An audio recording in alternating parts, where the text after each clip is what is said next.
बाप्पा, मला तुझी फार आठवण येते रे. तू कधी येणार आमच्या घरी?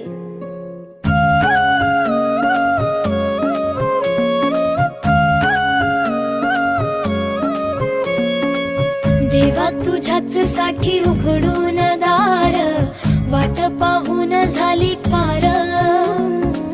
चिंता हरून देवा थकला असणार, दे माझ्या खांद्यावर भार. थोडा इथं टेकून जा, घास खाऊन माझ्या हातातला. गणराया गणराया